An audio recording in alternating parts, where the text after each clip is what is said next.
नमस्कार माझ्या मित्रमैत्रिणींनो, स्वागत आहे तुमचे डेली रिक्रुटमेंट या आपल्या चॅनलवर। आज आपण महाराष्ट्र शासनामध्ये भरती निघालेली आहे त्याची सविस्तर माहिती या व्हिडिओमध्ये जाणून घेणार आहोत। इथे आपण जाणून घेणार आहोत की ह्या भरतीसाठी तुमचे क्वालिफिकेशन काय लागणार आहे, भरतीचा विभाग काय असणार आहे, त्याचबरोबर कोणत्या पदासाठी किती जागा आहेत आणि आपल्याला अर्ज हा कशा पद्धतीने करायचा आहे याची संपूर्ण व्यवस्थित विश्लेषण माहिती आपण या व्हिडिओद्वारे जाणून घेणार आहोत।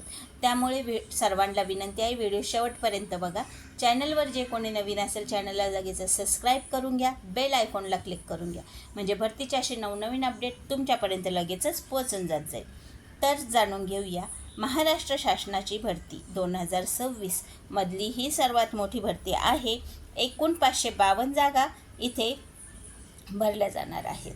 ही भरती जी आहे ती MPSCद्वारे करण्यात येणार आहे आणि हा सरकारी जॉब आहे, परमनंट जॉब आहे, गव्हर्नमेंट जॉब आहे आणि परमनंट भरती इथे असणार आहे। मासिक वेतन 44,900 एवढे असणार आहे। अर्ज करण्याची पद्धत ही ऑनलाईन आहे।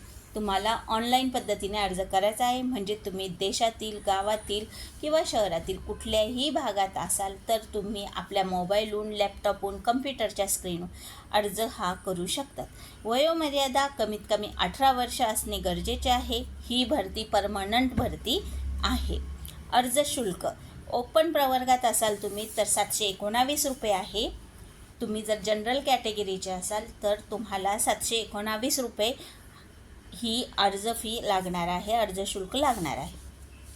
त्याचबरोबर जर तुम्ही ST असाल, SC असाल किंवा EWS असाल किंवा तुम्ही अनाथ अपंग असाल तर तुम्हाला अर्ज सवलत आहे की तुम्हाला 449 रुपये इथे भरले तर तुम्ही अर्ज करू शकतात।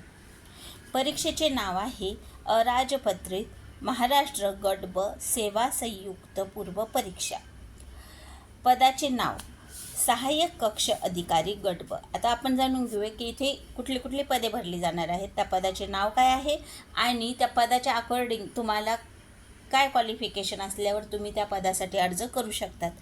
तर बघा, नंबर 1 आहे सहाय्यक कक्ष अधिकारी गट ब, म्हणजे सेकंड क्लासचा आहे। राज्य कर निरीक्षक गट ब, पोलीस उपनिरीक्षक गट ब।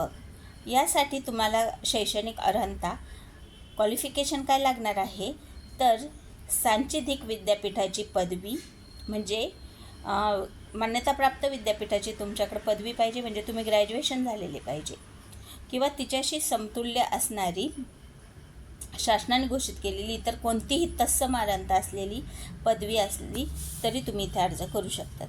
2 पदवी परीक्षेस बसलेले उमेदवार प्रस्तुत संयुक्त पूर्व परीक्षेस तात्पुरते पात्र असतील, परंतु संयुक्त पूर्व परीक्षेच्या निकाला आधारे संबंधित अर्हता संवर्गाकरिता घेण्यात येणाऱ्या मुख्य परीक्षेच्या प्रवेशासाठी पात्र ठरणाऱ्या उमेदवारांनी संबंधित संवर्गाच्या मुख्य परीक्षेकरिता अर्ज स्वीकारण्यासाठी विहित केलेल्या अंतिम दिनांकापर्यंत पदवी परीक्षा उत्तीर्ण होणे आवश्यक राहील। म्हणजे जर तुम्ही ग्रॅज्युएशनच्या लास्ट इयरला असाल, तुमची एक्झाम बाकी असेल किंवा मग तुमची एक्झाम झालेली आहे पण तुमचा रिझल्ट येणं बाकी असेल तर तुम्ही ही परीक्षा देऊ शकतात।